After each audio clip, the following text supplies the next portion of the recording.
As you all may know, it is Venus retrograde season. It is also Mercury retrograde season, and it is also eclipse season. Yes, so we got a triage of things going on. Venus retrograde, Mercury, and eclipse. Next week, March 13th or 14th, depending on your time zone, we have our first eclipse in the sign of Virgo since 2008. Yes, can you remember what was going on in 2008? That was a long time ago. But I'm going to give you a brief summary on what eclipse season even is and a little of what you can expect. For the last about 2 years, we've been in this eclipse cycle of Aries and Libra, Aries North Node, Libra South Node. In January of this year, we changed into the eclipse cycle of Virgo, or North Node Pisces, South Node Virgo. So the axis has changed, which affects the eclipses. The two types of eclipses there are lunar and solar, which correspond to full moon or new moon. So this first one we have coming up for our eclipse season is a lunar eclipse in Virgo. Now, eclipses are times of fated, pivotal changes. It's a supercharged full moon, a supercharged new moon. So the energy is very strong, it's very chaotic. Things around this time can be very unpredictable on a personal level, but as well as a collective level. There's different significant events, life-changing events that have happened around eclipses in our society. Things like war, stock market crashes, historic battles, as well as civil rights movements during these different eclipse cycles. There's videos on it on YouTube if you want to check it out.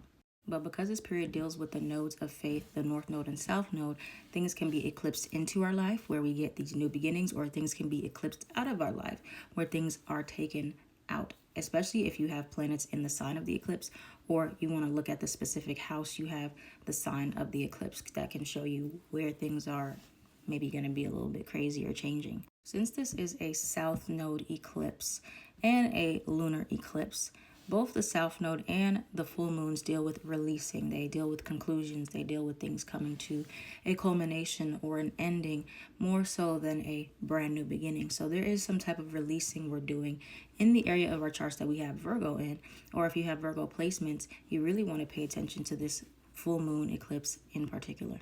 Some of the major themes we're going to be focusing on as a collective with this eclipse is health. Virgo correlates to health. It also correlates to work and perfectionism. So dealing with these certain mindsets that we're holding on to that are rooted in insecurity and perfectionism, we're letting those go.